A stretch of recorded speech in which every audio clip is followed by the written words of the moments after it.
مہربان ہے. یہ آیت اتری تو ابوبکر صدیق رضی اللہ عنہ نے یہی کہا بلا انا احب ان یغفر اللہ لی، کیوں نہیں، میں تو اللہ چاہتا ہوں کہ اللہ میری بخشش فرما دے. اور اس کے بعد انہوں نے اپنے قسم کو توڑا اور اس کا کفارہ بھی دیا اور آئندہ سے مستح کی وہ جو امداد تھی اس کو بحال کی. تو یہاں میں نے عرض کیا کہ جس طرح سے وہاں اپنی شان غفاری کو بطور ریفرنس کے بطور حوالے کے پیش کر کے اور طبیعتوں کو آمادہ کیا کہ تم بھی لوگوں کی غلطیوں کو معاف کرو، تبھی تو تم توقع کرنے کے حقدار ہو گئے کہ اللہ تمہارے ساتھ مغفرت اور معافی کا معاملہ کرے. یہاں بھی وہی صورت ہے کہ یہ قانون ضرور ہے مگر اس کا یہ معنی نہیں کہ ترازو لے کر بیٹھ جاؤ اور اچھائیوں اور برائیوں کو تم ترازو میں اور اسکیل سے تولنے بیٹھ جاؤ. اور یہ ہے کہ اگر غلطی ہو گئی اور تم پہ غصہ آ گیا اور تم نے کوئی سزا بھی دی تو بس اب بگڑ گئے سو بگڑ گئے، بلکہ یہ کہ معاف کرنے کا رویہ اپنانا چاہیے، اس لیے کہ تم اتنے بڑے نہیں ہو، اللہ سب سے بڑے ہیں، اس بات کا خیال ہونا چاہیے. یہی انداز قرآن شریف کا بڑا عجیب ہے کہ قانون جس وقت بتلاتا جاتا ہے تو بالکل زبان قانون کی ہوتی ہے، ڈرائی بالکل، اور جب اسی کے ساتھ جب وہ بات ختم ہوتی ہے تو ایک بات ایسی آ جاتی ہے، معلوم ہوا کہ یہ تربیت ہو رہی، قانون پر کس طرح عمل ہونا چاہیے. تو یہ بات جو ہے دوسری جگہ انسانوں کے بنائے ہوئے قانون میں یہ نہیں ملے گا. واعظ نصیحت کی کتاب ہے تو واعظ نصیحت ہی ہے، قانون کی کتاب ہے تو قانون ہی ہے، لیکن ان کو کمبائن کر کے لے کر چلنا، ملا کر کے کہ قانون بھی رہے قانون کی جگہ اور نصیحت بھی ہوتی چلی جائے کہ قانون پر عمل کرنے کے لیے طبیعتیں آمادہ ہو جائیں، یہ خصوصیت قرآن حکیم کی ہے. وَإِنْ خِفْتُمْ شِقَاقَ بَيْنِهِمَا فَابْعَثُوا حَكَمًا مِّنْ أَهْلِهِ وَحَكَمًا مِّنْ أَهْلِهَا. تو صاحب اگر ابھی تک تو بگڑے ہوئے معاملات کو درست کرنے کی کوشش جو جس کی طرف متوجہ کیا گیا وہ ابھی تک وہ ہے کہ جو گھر کے اندر ہے، شوہر و بیوی میں بگاڑ ہوا تو شوہر کو ہدایت دی گئی اس طرح کرو، اس طرح کرو، اس طرح کرو، کسی طرح معاملے کو گھر کے اندر ہی نمٹا دو، گھر کا معاملہ باہر مت لاؤ. لیکن اگر شوہر اور بیوی دونوں کا معاملہ اتنا بگڑ چکا ہے کہ اب دونوں کے کنٹرول سے باہر ہے اور معاملہ گھر سے باہر آنا ہی ہے اس کو، اس کے سوا کوئی صورت نہیں، تو پھر بھی اس کے لیے ایک بہت اچھی ہدایت دی.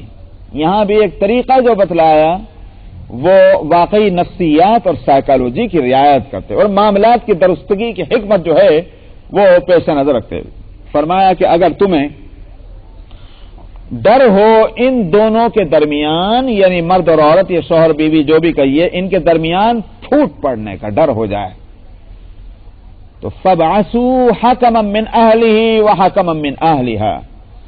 ایک حکم ریپریزنٹیٹو نمائندہ تو مرد کے طرف سے لے لو اور ایک لے لو عورت کی طرف سے. طرف کا ترجمہ میں کر رہا ہوں اپنے الفاظ میں، ورنہ تو اہل کا مطلب کیا ہے وہ میں نے ترجمہ جان کے اس لیے کیا کہ آگے میں بتاؤں گا کہ اہل کا اصل ترجمہ تو ہوگا گھرانہ، خاندان، رشتہ دار، فیملی جو بھی کہیے. تو ایک تو لے لیا جائے نمائندہ مرد کے گھرانے کا اور دوسرا لے لیا جائے عورت کے گھرانے کا، اور ان کے حوالے کیا جائے دونوں کا جھگڑا. بیٹھو، غور کرو اور اس کے بعد ان معاملات کو نمٹانے کی کوشش کرو. یہ ہے ہدایت. یہاں میں نے کہا کہ میں نے طرف کا لفظ اس لیے کہا تھا کہ علماء اور فقہاء یہ کہتے ہیں کہ خاندان کا ہی ہونا ضروری نہیں ہے. مقصد تو یہ ہے کہ جب مرد کی طرف کا جو آدمی ہوگا تو وہ مرد کی مصلحتوں کی بھی رعایت کرے گا، دوسری طرف یہ ہے کہ مرد پر اس کے اپنے اثرات بھی ہوں گے. اگر غیر متعلق آدمی کو آپ لے آئیے تو اس کا اثر کہاں سے ہوگا؟ جب مرد کی طرف کا آدمی ہے اور وہ کوئی بات کہہ رہا ہے تو مرد اس کو سنے گا. اسی طرح سے عورت کی طرف کا جو آدمی ہوگا تو ایک طرف تو یہ کہ وہ عورت کی مصلحتوں کی رعایت کرے گا، اور دوسری طرف یہ بھی ہے کہ جب وہ کوئی فیصلہ کریں گے یا کوئی تجویز کریں گے، پرپوزل کوئی لائیں گے تو عورت اس کو سنے گی، اس لیے کہ وہ اس کی طرف کا آدمی ہے. یہ ہے نفسیاتی بات. تو خاندان کا یا خونی رشتہ دار ہونا ضروری نہیں ہے، بلکہ یہ کہ جو جس پر یہ ہے کہ وہ مرد اس پر اطمینان کر سکے یا عورت جس پر اطمینان کر سکے، دونوں طرف کے ایسے نمائندے ہونے چاہیے. آگے فرماتے ہیں ان یریدا اصلاحا یوفق اللہ بینہما، اگر ان دونوں نے خیر خواہی کا ارادہ کیا ہے، یعنی دونوں جو ہیں ہمدردی کے ساتھ غور و فکر کر رہے ہیں، تو اللہ سبحانہ و تعالی ان مرد اور عورت میں کہ جن میں جھگڑا ہو گیا ہے، پھوٹ پڑ رہی ہے، اللہ اس نیک کوشش کی برکت سے کہیے، اس کوشش کی برکت سے ان میں موافقت پیدا کر دے گا۔ نیت بھی بخیر ہونی چاہیے اور عمل بھی درست ہونا چاہیے۔ جب یہ دونوں کام ہوں گے تو آگے تو کام اللہ کا ہے۔ اللہ سبحانہ و تعالیٰ نے تھوڑی فیصلہ کیا ہوا ہے کہ لڑتے رہنا تم، اللہ تو جوڑ چاہتے ہیں، توڑ نہیں چاہتے۔ جب اس کے لیے نیت بھی بخیر ہے اور کوشش بھی بخیر کی ہو رہی ہے تو اللہ سے امید اسی کی ہوگی کہ اللہ ان میں موافقت پیدا کر دے گا۔ معلوم یہ ہوا کہ اگر موافقت نہیں ہو رہی ہے، کہیں جھگڑا ہو دو انسانوں میں، مرد اور عورت میں، کسی بھی دو انسانوں میں، اگر موافقت پھر بھی نہیں ہو رہی، سمجھو کوئی گڑبڑ ہے۔ سمجھ آیا؟ جو کوشش کر رہے ہیں ان کی کوشش میں بھی معلوم ہوتا ہے کہ گڑبڑ ہے، یا تو نیت بخیر نہیں ہے یا کوشش کرنے کا جو طریقہ کار ہے اس میں کہیں گڑبڑ ہے، ورنہ اللہ ضرور موافقت ان کے اندر کرا دیتے۔ آیت کے اس لفظ سے بات سمجھ میں آتی۔ تو صاحب یہ جو حکم جو ہیں دونوں طرف کے، سوال یہ کہ ان کی لیگل پوزیشن کیا ہے، قانون شریعت میں ان کا درجہ کیا ہے؟ یعنی بئی معنی کہ یہ دو بیٹھ کر کے جو فیصلہ کریں گے، ان کے فیصلے کی حیثیت جو ہے وہ ایک سفارش کی ہے، کیونکہ سفارش کے معنی یہ ہوتے ہیں کہ بھئی آپ کو اختیار ہے، مانو نہ مانو، تو یہ ہے سفارش کا درجہ۔ آگے بھی اسی واسطے جب آدھا سپارہ آئے گا وہاں سفارش کا مسئلہ آئے گا تو وہاں اس کو کھولیں گے انشاءاللہ۔ تو سفارش جو ہے یہ اس میں تو یہ اختیار ہوتا ہے کہ جس کے سامنے سفارش لائی جا رہی ہے وہ چاہے تو مان لے اور چاہے تو نہ مانے۔ تو آیا ان حکمین کی پوزیشن سفارشی کی ہے یا ان کی پوزیشن ایک قاضی اور قاضی کے ریپریزنٹیٹیو اور نمائندے کی ہے، جج کی نمائندے کی ہے، کہ جو یہ فیصلہ کر دیں گے وہ فیصلہ نافذ ہوگا؟ کیا ہے ان کی حیثیت؟ اس میں قرآن شریف کی آیت جو ہے اس سے مسئلہ صاف نہیں ہو رہا ہے۔ حکم کا لفظ تو آ گیا مگر وضاحت نہیں ہو رہی اس سے، اسی لیے اب دیکھا گیا کہ نبی کریم صلی اللہ علیہ وسلم کا عمل وہاں کچھ نہیں مل رہا ہے تو خلفائے راشدین کا عمل دیکھا گیا، کیونکہ جو بات ہمیں قرآن شریف سے واضح طور پر نہ ملے اور وہاں کوئی اجمال ہو تو حدیث ہی ایک وہ میدان ہے کہ پھر وہاں جا کر کے ہم دیکھیں کہ وہاں کوئی وضاحت ملتی ہے کہ نہیں ملتی۔ اور حدیث ظاہر ہے کہ نبی کریم صلی اللہ علیہ وسلم کا قول اور عمل جس طرح سے حدیث کہلاتا ہے، خلفائے راشدین کے فیصلے جو ہیں وہ بھی حدیث ہی کہلاتے ہیں۔ علیکم بسنتی و سنت الخلفاء الراشدین المہدیین۔ تو خلافت راشدہ میں دو واقع ملتے ہیں۔ حضرت عثمان رضی اللہ عنہ کے خلافت کا زمانہ ہے تو عقیل ابن ابی طالب اور ان کی بیوی ہیں فاطمہ بنت عقبہ ابن عتبہ ابن ربیعہ، ان میں جھگڑا ہوا تو حضرت عثمان رضی اللہ عنہ تک ان کا جھگڑا پہنچا تو حضرت عثمان رضی اللہ عنہ نے دونوں طرف کے حکم تجویز کیے۔ عقیل رضی اللہ عنہ کی طرف سے تو عبداللہ ابن عباس رضی اللہ عنہما کو، اور فاطمہ جو ان کی بیوی تھی ان کے لیے ان کی طرف سے حضرت معاویہ رضی اللہ عنہ کو حکم تجویز کیا۔ اور اس کے بعد حضرت عثمان رضی اللہ عنہ نے فرمایا کہ میں تم کو اختیار دیتا ہوں، تم جو فیصلہ کرو تو کوشش کرو جوڑ کی تو جوڑ کا فیصلہ ہو تو، اور اگر تم سمجھو کہ جب جوڑ نہیں ہو سکتا تو پھر اگر تم ان میں علیحدگی کا فیصلہ کرو تو وہ کر دینا۔ یہ حضرت عثمان رضی اللہ عنہ نے دونوں سے فرمایا۔ ایک واقعہ یہ ملتا ہے۔ دوسرا واقعہ ہے حضرت علی رضی اللہ عنہ کے زمانے میں، کہ حضرت علی رضی اللہ عنہ کے زمانے میں بھی ایک کیس آیا اور حضرت علی رضی اللہ عنہ نے اسی طرح کی بات فرمائی، دو حکم بنا کر کہ ان میں جو تم فیصلہ کرو وہ کر لینا۔ تو عورت نے کہا کہ امیر المومنین میں اس کے لیے راضی ہوں کہ یہ جوڑ کا فیصلہ کریں چاہے توڑ کا فیصلہ کریں، میں اس کی اطاعت کروں گی۔ مرد نے کہا کہ امیر المومنین اگر یہ طلاق کا فیصلہ کریں گے میں اس کو ماننے والا نہیں ہوں، ہاں اگر میرے اوپر کوئی مالی تاوان ڈالنا چاہیں تو ٹھیک ہے میں اس کے لیے تیار ہوں، بیوی کو اس کے لیے راضی کر لیں۔ یہ مرد نے کہا تو حضرت علی رضی اللہ عنہ اس پر فرمایا کہ جس طرح سے بیوی نے کہا ہے اسی طرح تم بھی کہتے تو اچھا ہوتا۔ یہ واقعہ ہم کو مل رہا ہے حدیث کی کتابوں میں مفسرین اس کو لے رہے ہیں۔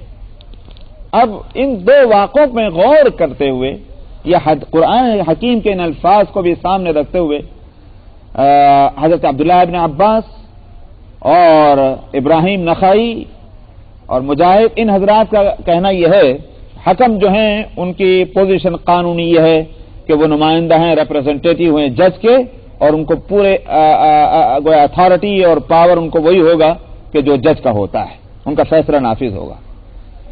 حضرت حسن بصری حضرت قتادہ رضی اللہ عنہ ان کا فرمانا یہ سفارشی ہیں، بس اس سے زیادہ اور کچھ نہیں، یہ ایک غور کر کے معاملات میں اور جو تجویز کریں گے تو اس کی حیثیت سفارش کی ہے۔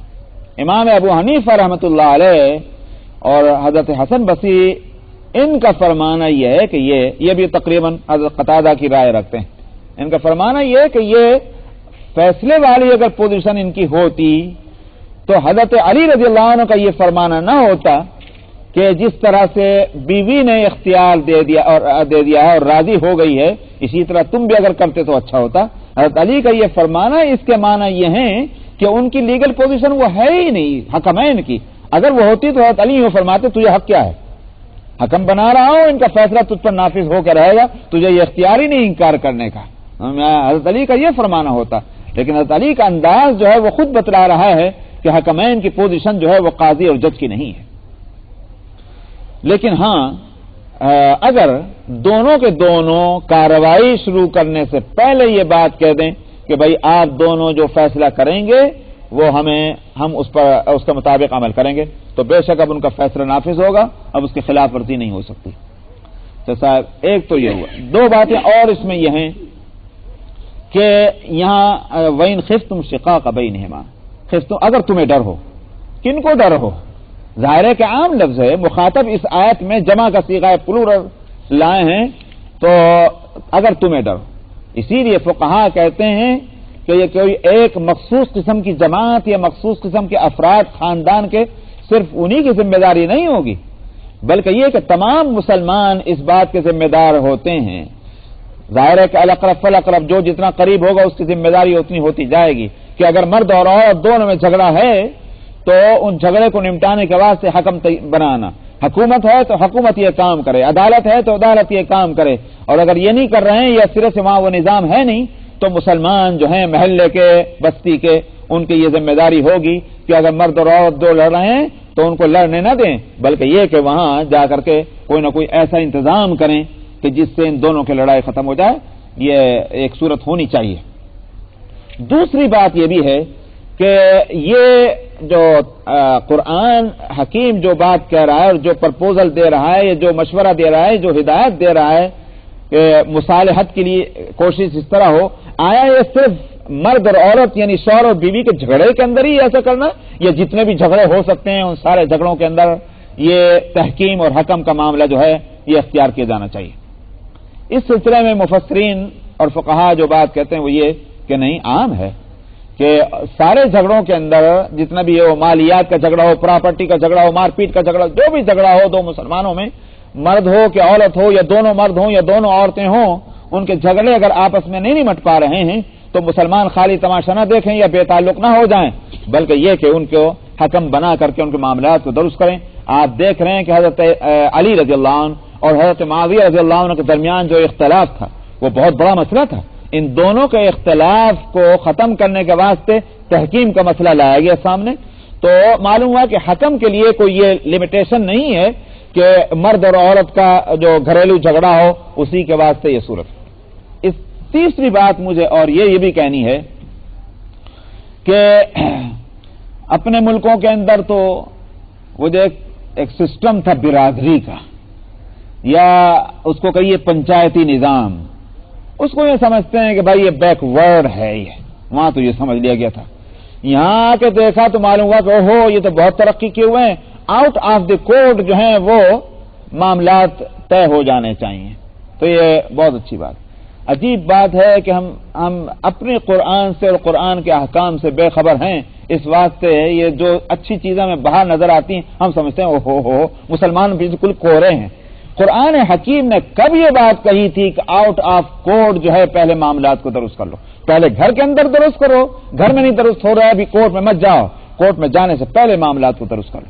اسی واسطے حضرت عمر رضی اللہ عنہ نے اپنے خلافت کے زمانے میں یہی بات فرمائی تھی، گورنروں کو فرمایا تھا کہ تم کورٹ میں لانے سے پہلے جو ہیں وہ معاملات کو حکموں کے حوالے کر دو، اس لیے کہ کورٹ کے اندر جو فیصلے ہوتے ہیں وہ دلوں کے اندر حسد اور بغض پیدا کرتے ہیں۔ خلافت راشدہ میں یہ ہو رہا، تو آؤٹ آف کورٹ جو ہیں وہ جھگڑوں کو نمٹانا، جس کو چاہے میوچل ایگریمنٹ کا انداز ہو یا جو بھی ہو، اس کو ترجیح دی ہے قرآن نے اور شریعت اسلامیہ نے، نبی کریم صلی اللہ علیہ وسلم اور خلفائے راشدین کی ہدایات اور طرز عمل نے، تو یہ انداز ہونا چاہیے۔ اب افسوس یہ کہ یہاں ہم اس ملک میں جو فقہ اسلامی نے ہم کو ہدایت دی ہے شریعت نے قرآن حکیم اور احادیث کی روشنی میں، کہ جہاں مسلمان حکومت نہ ہو یا عدالتیں مسلم نہ قائم ہوں یا شریعت کے مطابق فیصلے نہ ہوتے ہوں، وہاں یہ نہیں کہ مسلمان ہاتھ پہ ہاتھ رکھ کے بیٹھ جائیں اور کہیں اللہ میں ہم کیا کریں، ہمارے یہاں تو کچھ بھی نہیں ہے، ایسا نہیں ہوگا۔ اگر آدمی کو کہیں کھانا نہ مل رہا ہو تو وہیں تھوڑی مر جاتا ہے، اللہ میں یہاں کھانے کو تو ہے نہیں یار میں یہیں مر رہا ہوں، بھائی بھاگ دوڑ کرتا ہے، کوئی نہ کوئی تدبیر کرتا ہے، کھانا اس کی ضرورت ہے، اس کے بغیر جی نہیں سکتا اور جینا چاہیے، اس واسطے آخر بھاگ دوڑ کرتا ہے کہ نہیں کرتا۔ اسی طرح سے یہ ایک فرد کی ضرورت ہے، اجتماعی ضرورتیں جو ہیں ان کی بھی تو رعایت ہونی چاہیے، اس واسطے مسلمانوں کے ذمہ واجب قرار دیا گیا ہے کہ جہاں مسلمان رہتے ہوں وہاں وہ اپنا ایک ایسا نظام بنائیں اس جماعتی اور تنظیمی کہ جو اس طرح کے جھگڑے ہوں وہ بھی نمٹیں، عید اور بقرعید کے یوں کہیے کہ انتظامات بھی ہوں، جمعہ اور جماعتیں بھی قائم ہوں، یہ سارے کے ساری چیزیں فقہ کی کتابوں کے اندر لکھی ہوئی ہیں، مسلمانوں کے ذمہ واجب ہیں یہ کریں۔ تو قرآن حکیم کی آیت یہ اصل ہے ان سارے نظام کو اپنانے کے واسطے۔ فرماتے ہیں کہ ان یرید اصلاحا یوفق اللہ بینہما، اگر یہ دونوں ارادہ کریں اصلاح کا، یہ دونوں سے مراد گنجائش ہے اس بات کی کہ حکمین دونوں ارادہ کریں، اور اس کی بھی گنجائش ہے کہ مرد اور عورت دونوں جھگڑ رہے ہیں، جھگڑا ہے ان میں، لیکن یہ فیصلہ نہیں کر کے بیٹھ گئے کہ ہم صلح کرنے کے نہیں۔ ظاہر بات ہے کہ جو دونوں یہ فیصلہ کر لیں تو دنیا کی طاقت بھی اگر اکٹھی کر لیجئے وہ جڑنے والے تو ہیں نہیں۔ ہاں دونوں اگر جو ہیں کسی غلط فہمی میں یا کسی بھی اور انداز میں جو ہے وہ ان میں بگاڑ ہے، لیکن دونوں چاہتے ہی ہیں کہ اگر درست ہو جائے تو بہت اچھی بات ہے، تو دونوں امکان ہیں، لہذا دونوں امکانات کو برقرار رکھتے ہوئے آگے فرماتے ہیں یوفق اللہ بینہما، اللہ ان کے درمیان موافقت پیدا فرما دے گا، ان اللہ کان علیما خبیرا، اللہ علم والے ہیں باخبر ہیں۔ مطلب یہ ہے کہ کوششیں اور ارادے بخیر ہوں، تم دنیا سے چھپا سکتے ہو اپنے ارادوں کو، اللہ سے نہیں چھپا سکتے، اللہ خوب جانتے ہیں کہ تم کیا کام کس ارادے سے کر رہے ہو۔ وَاعْبُدُوا اللَّهَ وَلَا تُشْرِكُوا بِهِ شَيْئًا وَبِالْوَالِدَيْنِ إِحْسَانًا، چونکہ یہاں حقوق کا مسئلہ چل رہا ہے کہ حقوق جو ہیں وہ کس طرح سے طے ہونے چاہیے۔ اچھا یہاں ایک بات یہ ہو گئی کہ خود بخود ایک مسئلہ یہ سمجھ میں آیا کہ بھئی اگر یہ جھگڑا گھر کے اندر نہیں نمٹ سکا تو کہا گیا حکم بنا لو، اگر خدا نہ خواستہ حکم کی صورت میں بھی نہیں معاملات درست ہوئے تو پھر آگے قرآن شریف کے دوسرے آیاتوں سے بھی اور نبی کریم صلی اللہ علیہ وسلم کے طرز عمل سے اور صحابہ کے طرز عمل سے بات سمجھ میں آتی اور عقل انسانی خود بخود اس کا فیصلہ کر لیتی کہ بھائی پھر کورٹ میں جاؤ، کہ جہاں طاقت ہے قوت ہے فیصلہ دینے کی اور فیصلہ نافذ کرنے کی پھر وہاں جانا چاہیے۔ اگر یہ بھی نہ صورت ہو تب کہیں جا کر کے وہ آخری چیز ہے کہ جس کو لوگ اولی طور پر جس ہتھیار کو استعمال کر لیتے ہیں وہ ہے طلاق کا۔ طلاق سے دراصل بچانے کے واسطے آپ دیکھ رہے ہیں قرآن نے کتنے راستے بتائے ہیں کہ مرد اور عورت پہلے خود اس معاملات کو ٹھیک کریں، مرد کو آگے کتنے درجے تک لے جایا گیا کہ اگر یہ بھی تم کو کرنا پڑے تو کر لو مگر طلاق مت دینا، اگر یہ نہیں ہوتا گھر میں نہیں نمٹ رہا حکم بنا لو، برادری میں پنچایت میں لے جا کر معاملات کو درست کرا لو، وہاں ٹھیک ہو جائے گا، اگر وہاں بھی نہیں ہوتا کورٹ میں جاؤ وہاں کر، پھر اگر نہیں ہوتا تو ٹھیک ہے طلاق ایک تلوار تو دے رکھی ہے ہاتھ میں پھر وہ کام کرے گی، لیکن اب ہوتا کیا ہے صاحب غصہ آیا عورت کو غصہ آیا کہنے دے طلاق بس ابھی سمجھ میں آیا، اور وہ جب تک کہ طلاق نہیں دے گا جب تک وہ ان کا غصہ بھی ٹھنڈا نہیں ہوگا۔ اسی طرح سے مرد جو ہے وہ سمجھتا ہے میرے پاس تو بڑا پاور ہے بڑی طاقت ہے، جہاں ذرا غصہ ہے اس نے کہا میں طلاق، اور ایک نہیں تین ایک دم دیتا، اس کے بعد جب عقل درست ہوتی ہے اور جوش ٹھنڈا ہوتا ہے اب وہ بھاگے پھرتے ہیں مولوی صاحبان کے پاس، کون سا مولوی یہ کہہ دے کہ 3 طلاق جو ہے 3 نہیں ہوا کرتی، پھر اس وقت بھاگتے دوڑتے پڑتے ہیں۔ تو یہ اصل میں قرآن پاک اور حدیث اور شریعت جو ہے یہ اس کو نہ سمجھنے اور اپنی طبیعتوں کو شریعت کا پابند نہ بنانے کے یہ نتائج بد ہیں جو رات دن ہم دیکھتے ہیں۔ اس لیے الزام قرآن پر نہیں، میں اس لیے کہہ رہا ہوں کہ میرے پاس جو واقعات اور جو آتے ہیں اس میں بھی بعض عورتیں بعض مرد جو انداز کہ صاحب قرآن نے اس سلسلے میں، قرآن تو بڑا رحیم ہے، بڑا شفیق ہے، اللہ کا قانون تو بڑا مہربانی کا، کیا اس میں کوئی ہمارے لیے گنجائش نہیں؟ ارے تم تو زہر کھا لو اور اس کے بعد کہو کہ اللہ میں تو بڑے مہربان ہے، میں مرنے سے میں کیوں نہ بچ جاؤں؟ یہ کیسے ہو سکتا ہے؟ تو میں ایک آدمی بندوق لے کر کے فائر کر دے اور اس کے بعد کہ مرے نہیں، اللہ میں تو بڑے کریم ہیں، اس کو مرے نہیں دے، جب تم نے فائر کیا اس وقت نہیں سوچا تھا؟ اسی طرح سے یہ بات ہے کہ بھئی یہ قانون جو ہے اس نے کتنی گنجائش قانون نے رکھی تھی کہ اس برائی سے کسی طرح سے بچ جائیں، مگر اگر آدمی زہر کا پیالہ ہی لے کر کے پینے کے تیار ہو چکا اور پی لیا، اب کیا کر سکتے ہیں؟ سارے اطباء اور سارے ڈاکٹر میں مل جائیں گے تو پھر اس کو بچا نہیں سکتا جس نے زہر پی لیا ہے۔ تو یہی صورت ہے، تو انسان خود غلطی کرتا ہے۔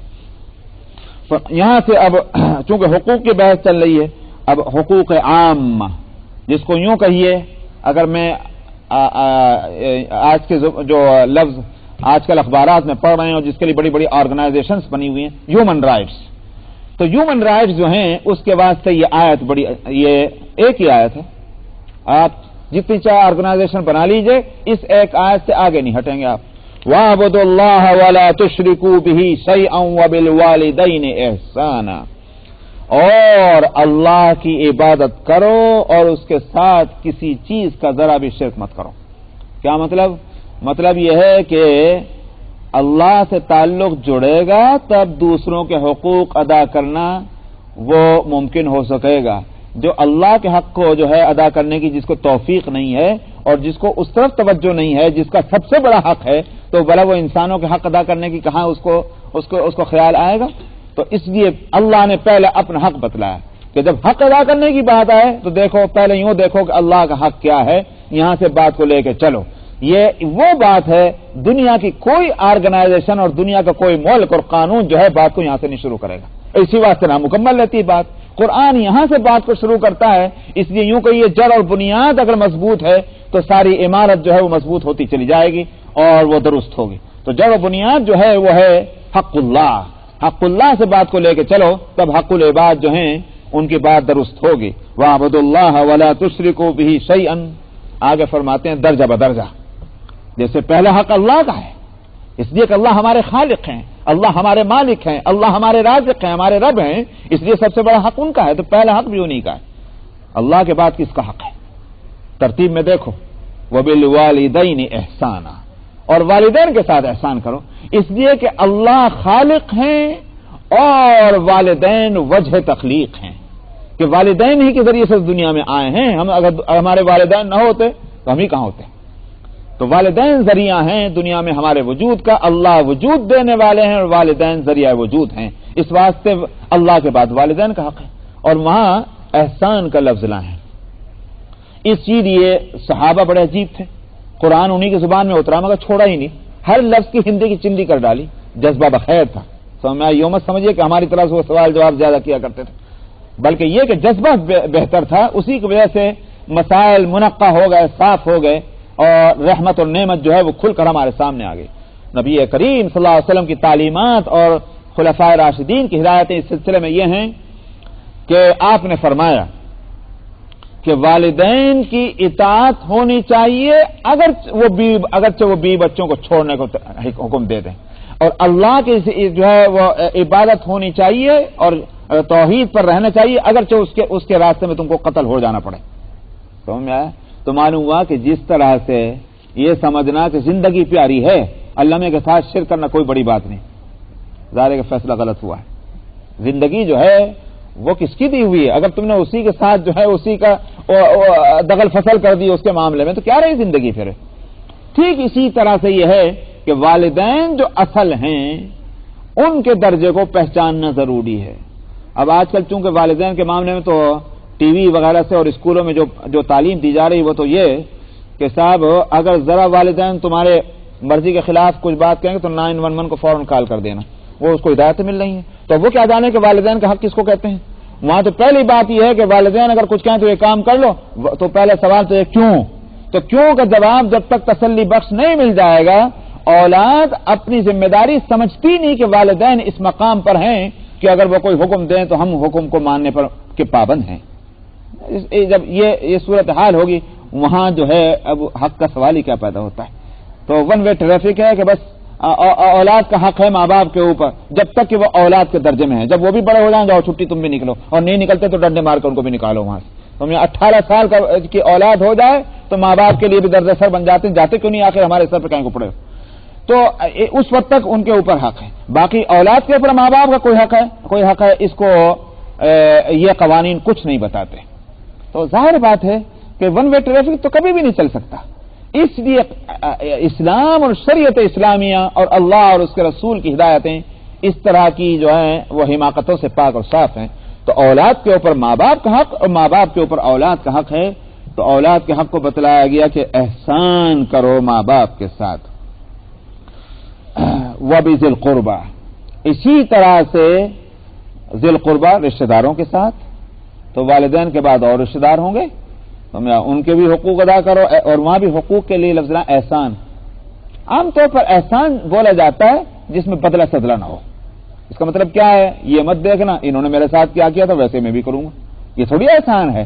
احسان کے معنی یہ تم خود نیکی کرو، یہ مت دیکھو کہ اس نے تمہارے ساتھ کیا ہوا ہے، یہ ہے نیکی کا انداز۔ اسی واسطے صلہ رحمی کہ جس کو وہی حقوق کی ادائیگی، رشتہ داروں کے مرتبے کو پہچاننا، ان کے رشتے کو پہچاننا اور ان کے حقوق ادا کرنے کی کوشش کرنا، تو وہاں یہ نہیں کہ بھائی اگر تم جوڑو گے تو ہم بھی جوڑیں گے، سمجھ میں آیا؟ اگر جیسا تم کرو گے ویسا بھرو گے، وہ نہیں، بلکہ یہ کہ صل من قطعک واعف عمن ظلمک، کہ جنہوں نے تمہارے رشتے کے پاس لحاظ نہیں کیا تم پاس لحاظ کرو، جس نے تمہارے اوپر ظلم کیا تم اس کو معاف کرو۔ یعنی کہ صاحب ظلم کر رہا تم بھی ظلم پہ آ جاؤ، جو تمہیں معاف کرے تم بھی معاف کرو، یہ ادلا بدلا جو ہے یہ تو اس طرح نہیں گاڑی چلنے والی ہے۔ تو گاڑی چلتی ہے اخلاق سے، نرمی سے، محبت سے، پیار سے، اسی کا نام احسان ہے۔ تو احسان کا لفظ سب کے ساتھ لگا ہوا ہے، والدین کے ساتھ احسان، رشتہ داروں کے ساتھ احسان، اس کے بعد وہ آ رہے ہیں کہ جن سے کوئی رشتہ نہیں ہے، ان میں سب سے پہلا مرتبہ کس کا ہے؟ یتیم کا۔ کہ یتیم جو ہے اس کی سارے رشتہ داروں کے بعد پھر جو حق آتا ہے وہ یتیم کا، اس لیے کہ اس کے سر کے اوپر سے باپ کا سایہ نہیں، جو اس کے اوپر شفقت کا معاملہ کر سکے، اس کی دیکھ ریکھ کر سکے، اس کا نگہبان ہو سکے، اس کا پشتیبان ہو سکے، وہ نہیں ہے۔ تو اب تمہیں اس کے ساتھ احسان کا معاملہ کرنا چاہیے، یتیموں کا حق۔ والمساکین، اور اسی طرح سے ضرورت مندوں اور محتاجوں کا حق، احسان کا معاملہ کرو۔ والجار ذی القربى، اور یہاں پڑوسیوں کا بھی حق ادا کرو، وہ پڑوسی جو رشتہ دار ہیں، والجار الجنب، اور وہ پڑوسی بھی جو اجنبی ہیں۔ تو معلوم یہ اس لیے کہہ دیا پڑوسی ہونے کی وجہ سے اس کے ساتھ احسان ہے، رشتہ دار ہونے کی وجہ سے نہیں، اسی لیے رشتہ داروں کو ہم پہلے بھی بتا چکے ہیں۔ تو پڑوسی ہونے کی وجہ سے چاہے وہ رشتہ دار ہو یا غیر رشتہ دار ہو، اس کے ساتھ بحیثیت پڑوسی کے احسان کا معاملہ ہونا چاہیے۔ معلوم ہوا کہ جب اجنبی اور پڑوسی کی بات کہہ دی گئی تو معلوم ہوا کہ مذہب کی بھی قید نہیں، اگر غیر مذہب کا پڑوسی ہے تب بھی اس کے ساتھ احسان کا معاملہ ہونا چاہیے۔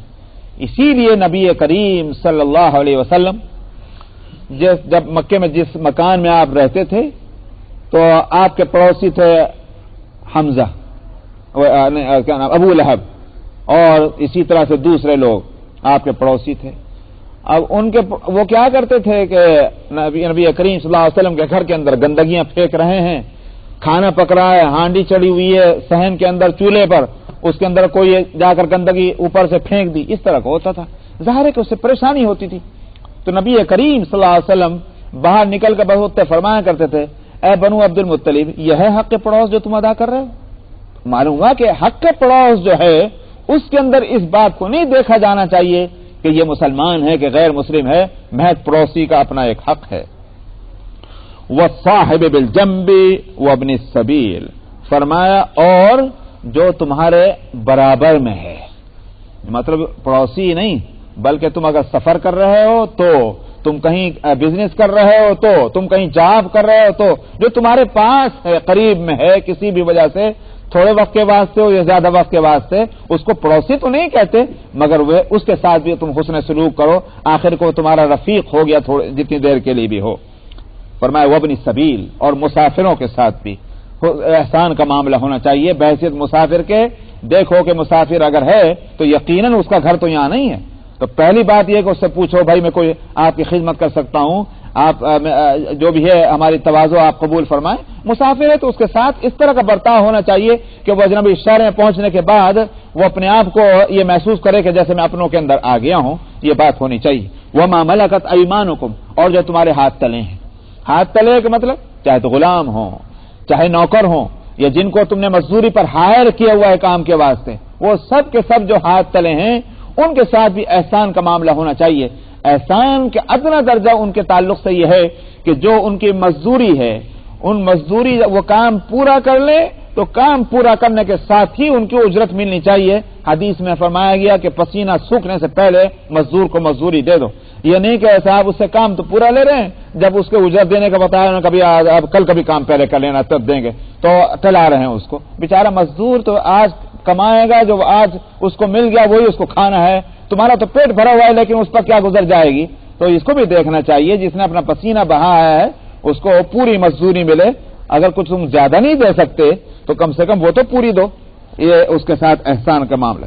ان اللہ لا يحب من كان مختالا فخورا، فرماتے ہیں کہ اللہ پسند نہیں کرتے اس کو جو شیخی باز اور اترانے والا ہو۔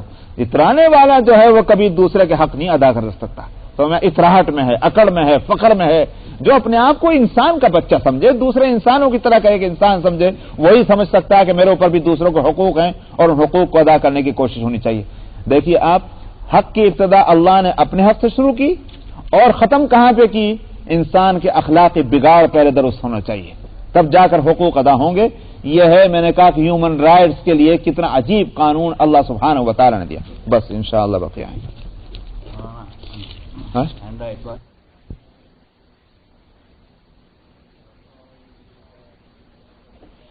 اعوذ باللہ من الشیطان الرجیم،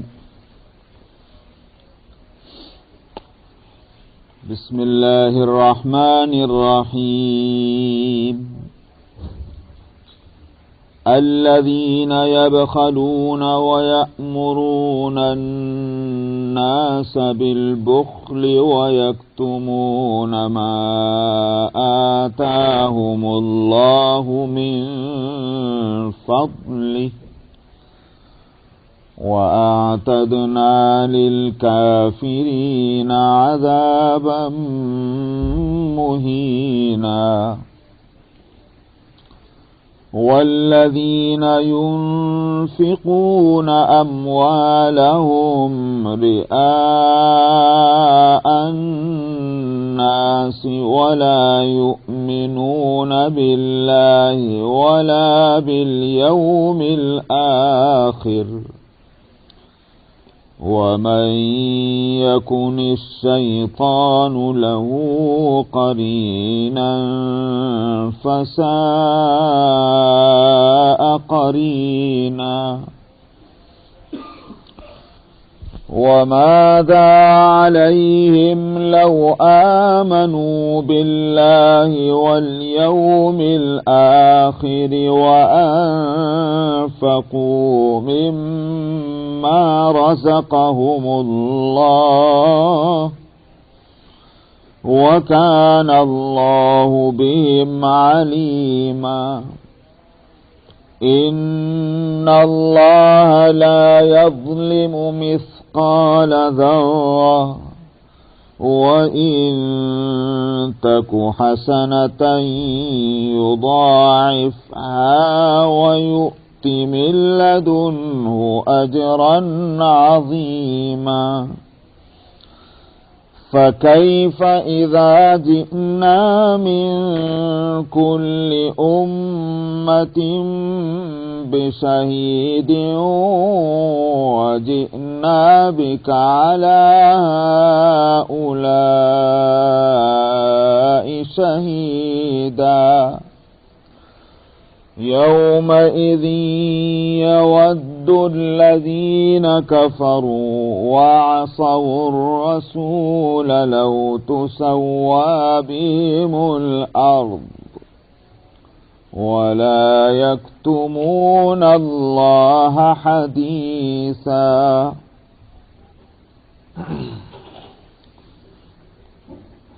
صدق اللہ العظیم.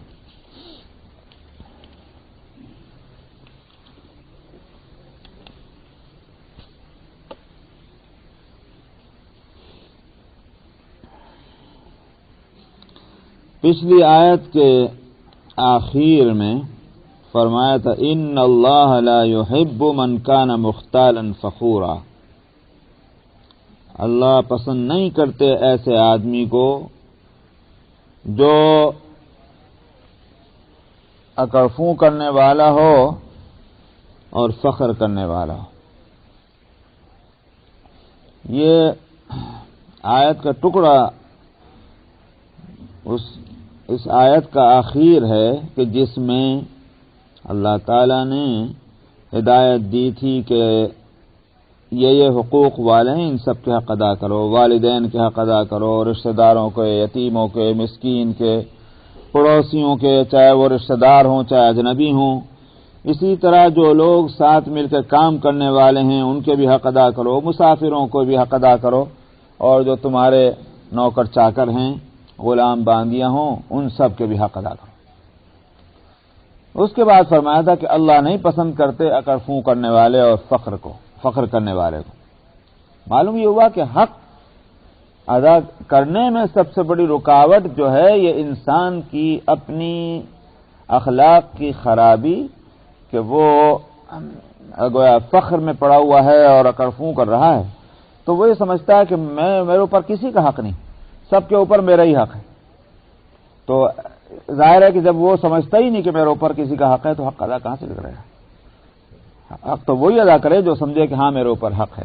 تو اکڑ فوں کرنے والے کی عادت یہ بن جاتی ہے کہ وہ سب پر اپنا حق جترائے گا لیکن اپنے اوپر کسی کا حق نہیں آنے دے گا.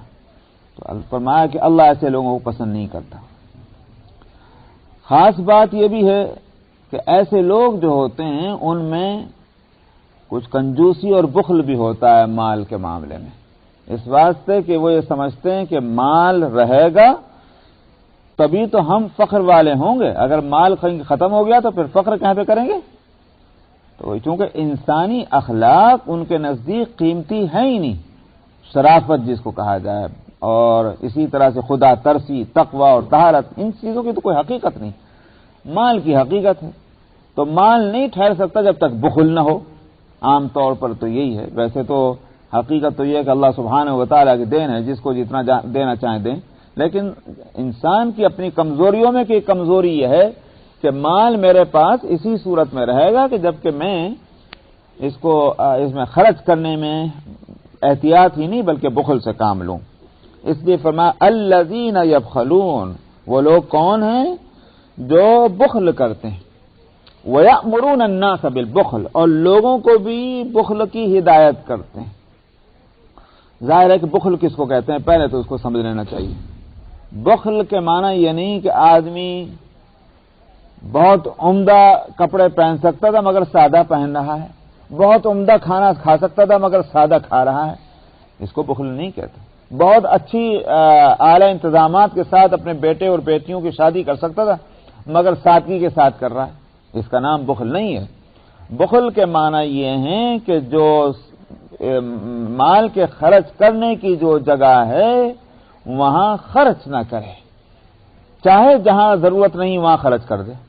وہاں اگر ہزاروں سے بھی، لاکھوں سے بھی، ملینز بھی خرچ کر دے جہاں خرچ کرنے کی جگہ نہیں ہے، اور جہاں خرچ کرنے کی جگہ تھی وہاں نہیں خرچ کیا، اس کو پھر بھی بخیل کہیں گے. کیونکہ بخل جو ہے وہ تو اصل حاصل اس کا یہ ہے کہ مال کو صحیح جگہ میں خرچ کیا جائے، یہ ہے بخل کے خلاف. اس کو سخاوت کہتے ہیں، کیونکہ غلط جگہ جو خرچ کر رہا ہے اس میں کوئی اور مقصد ہے، اسی لیے وہ آگے لفظ آ رہا ہے، اس کی بھی خبر لی گئی ہے یہاں کہ جو غلط طریقے پر مال کو خرچ کرتے ہیں وہ کوئی اچھی بات نہیں. نہ سمجھے کہ وہ سخی بن گئے ہیں، نہ سمجھے کہ ان کے اندر سے بخل نکل گیا. بخیل اب بھی ہیں وہ باوجود اس کے کہ مال خرچ کر رہے ہیں، کیونکہ مال خرچ کرنے کے پیچھے جذبے دوسرے ہیں. تو اس واسطے بخل جب اس کو کہا جائے گا کہ مال جہاں خرچ کرنا چاہیے تھا وہاں نہیں ہو، تو پھر ظاہر ہے کہ جب خود وہ کام نہیں کر رہا ہے تو دوسرے کا بھی یہ کام کرنا اس کو پسند نہیں آئے گا، کیونکہ اگر وہ دوسرے لوگ وہ کام کر رہے ہوں گے جو یہ نہیں کر رہا ہے تو پھر اس کو فخر کرنے کی جگہ نہیں رہی. اس کو تو فخر اس حالت میں باقی رہے گا کہ جب جو کام یہی کرے وہی دوسرے کریں اور جو دوسرے کر رہے ہیں وہ یہ کریں. اگر دوسرے لوگ بازی لے گئے اچھے کاموں کے اندر تو پھر اس کے لیے فخر کی کوئی گنجائش نہیں ہے. اس واسطے وَيَأْمُرُونَ النَّاسَ بِالْبُخْلِ، لوگوں کو بھی یہ بخیلی سکھاتا ہے. اچھا، سکھانے کی بھی دو صورتیں ہیں. ایک صورت تو یہ ہے کہ باقاعدہ تبلیغ کرتا پھر دیکھو میاں وہاں مت کرنا، وہاں مت کرنا، وہاں خرچ مت کرنا، ایک تو یہ ہے. اور دوسری صورت یہ کہ آدمی اپنے عمل سے ہی دوسروں کے واسطے ایک طریقہ تجویز کر دے، ایک ٹریک بنا دے کہ لوگ اسی راستے پر چل رہے ہوں. اس واسطے کہ ہوتا یہی ہے معاشرے میں اور سوسائٹی میں اور کمیونٹی میں کچھ لوگ جو ہیں جو کام کرتے ہیں تو ان کے ہم مزاج اور جن کے اندر وہی صلاحیت موجود ہے، سوچنے کا وہی انداز ہے جو اس کے اندر ہے، دو لوگ بھی اسی راستے پر چل پڑتے ہیں، الا یہ کہ ان کے سوچنے کا انداز دوسرا ہو. مثال میں دیتا ہوں کہ اگر کمیونٹی کے اندر کچھ اچھے لوگ جو ہیں وہ نماز روزے کے پابند ہو جائیں تو جن کے اندر یہ صلاحیت موجود ہے کہ جس کی وجہ سے انہوں نے نماز روزے کی لائن اختیار کی وہ بھی کریں گے. اور اگر کچھ لوگ یہ ہوں وہ یہ کہیں کہ صاحب نماز پڑھنا مسجد میں جا کر آؤٹ آف فیشن ہے، تو دل بھی چاہے گا تو اس کے ہم خیال، اس کے ہم فکر لوگ جو ہوں گے وہ مسجد میں نماز پڑھنے نہیں آئیں گے، اس لیے کہ صاحب کچھ لوگوں نے اس کو آؤٹ آف فیشن قرار دے دیا. یہ بات میں بطور مثال ہی کے نہیں کہہ رہا ہوں، بلکہ مجھے اس کا یوں کہیے کہ ایک طرح کا تجربہ اور مشاہدہ. صاحب ہمارے ان درسوں کے اندر آپ سمجھتے ہیں کہ ہمارے مسلم کمیونٹی اور مسلم جو یعنی معاشرہ اور سوسائٹی جو ہے ان میں جو لوگ آتے ہیں بس آپ ہی کا دل چاہتا تھا آنے کو اور لوگوں کا دل نہیں چاہتا؟ یقیناً چاہتا ہے. میں آپ ٹٹول لیجیے جا کر کے، میں کسی کی برائی نہیں کرتا، لیکن ٹٹول لیجیے اور میری بات کا آپ تجربہ کر لیجیے.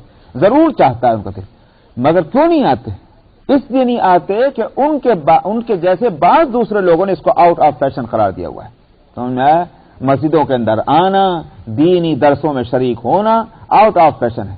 لہذا اب وہ ان کو جب ان کے ساتھ رہنا ہے تو ان کے گروپ میں اپنے آپ کو شامل کرنا ہے تو ان کو اس راستے پر چلنا پڑے گا. ان کا دل بھی چاہتا ہو کہ ایسے درسوں میں آ کر بیٹھیں مگر نہیں آ سکتے. اس کا تجربہ ہے. تو چنانچہ ایک خاتون ایسی تھی تو وہ آنا چھوڑ دیا. کچھ دیر بڑے شوق سے آ رہے تھے. کیا ہوا؟ معلوم ہوا کہ لوگوں نے کسی نے کہہ دیا کہ آمیام ملا بنے گی کیا؟ بالکل. چلو بھائی چھٹی ہو گئی. ارے میں ملا کوئی گالی ہے کہ بھائی؟ مولوی کوئی گالی ہے؟ کہنے دو. تم کو اگر قرآن شریف کے درس سے کوئی فائدہ ہو رہا ہے تو فائدہ حاصل کرتے رہو.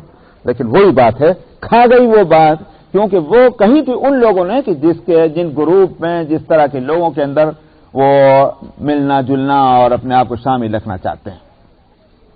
تو اس لیے اپنے عمل سے بھی لوگوں کے واسطے ایک راستہ تجویز کرنا یہ بھی وَيَأْمُرُونَ النَّاسَ بِالْبُخْلِ کے اندر ہوگا. وَيَكْتُمُونَ مَا آتَاهُمُ اللَّهُ مِنْ فَضْلِهِ، اور وہ چھپاتے ہیں اس چیز کو کہ جو اللہ نے ان کو اپنے فضل سے دیا. ملینز آف ڈالر ہوں گے، لیکن اگر کوئی مسجد والا، مدرسے والا، کوئی غریب، کوئی بیمار، محتاج، کوئی مقروض، کوئی بیچارہ پریشان حال اگر جا کے وہاں پہ یہاں اپنے کھانے کو پریشانی ہو رہی، میں کہاں اتنے مسئلے ہیں، جاؤ تو کہیں اور جاؤ.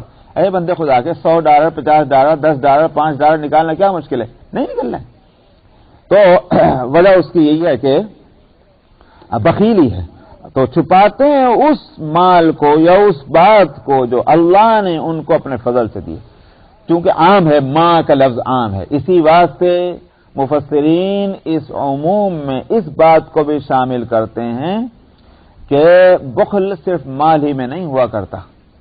جب انسان کی طبیعت میں بخل ہوتا ہے تو وہ مال ہی نہیں روکتا بلکہ ہر اچھی چیز کو روکنا چاہتا ہے. یعنی اچھائی میں کسی کے ساتھ تعاون کرنے کو تیار نہیں. یہ بخل کی انتہا ہو جاتی ہے. اسی واسطے قرآن حکیم ہی کے اندر دوسری جگہ یہ بات فرمائی گئی ہے کہ ان چیزوں کو بھی روک کر رکھتے ہیں کہ جن کے خرچ کرنے، جن کے دوسروں کو دے دینے میں ان کا کوئی خرچ نہیں ہوتا. مثال کے طور پر آپ کے پاس ایک سیڑھی ہے، رائڈر ہے، مان لیجئے ایک چیئر ہے آپ کے پاس، ٹیبل ہے، دوسرا پڑوسی جو اب برابر میں اس کو ضرورت پڑ گئی اس سامان کی کسی بھی وجہ سے، کہیں اوپر چڑھنا ہے، اس کے پاس اسٹول نہیں ہے، مثلا ٹیبل نہیں ہے یا رائڈر نہیں جس پر چڑھ کے جائے گا، تو اب کیا کرتا ہے لیڈر نہیں، تو اب وہ کہے گا صاحب ذرا سا آپ نے یہ سیڑھی دے دیجیے صاحب، ذرا یہ ٹیبل دے دیجیے گا، ذرا میں ذرا ایک کام۔ بخیل آدمی وہ بھی نہیں دے گا، سمجھ میں آیا؟ حالانکہ اس کو دینے میں کوئی اس کا نقصان نہیں ہو رہا، لیکن نہیں دے گا۔ تو بخل جو ہے صرف مال کے اندر ہی نہیں ہوتا، بلکہ یہ کہ ان تمام باتوں میں ہوتا ہے کہ جس سے کسی کو فائدہ پہنچے اگرچہ اس کو نقصان نہ ہو۔ اسی لیے مفسرین کہتے ہیں کہ نبی کریم صلی اللہ علیہ وسلم کی تشریف آوری تو ان حالات میں تھی کہ دوسرے لوگ اس بات سے واقف تھے کہ ایک ایسا نبی آنے والا ہے، لیکن جب وہ آ گئے اللہ کے فضل سے تو لوگوں نے اس کو چھپایا، کہیں ایسا نہ ہو کہ لوگ ان کے راستے پر لگ جائیں اور ہماری چودراہٹ جو ہے اور ہماری لیڈری خطرے میں پڑ جائے۔ ان کو بھی چھپایا کہ یہ پیغمبر وہ نہیں ہے جس کا ہم کو انتظار تھا، ان کے اندر وہ نشانیاں ہیں ہی نہیں جو ہم نے کتابوں کے اندر پڑھ رکھی ہے۔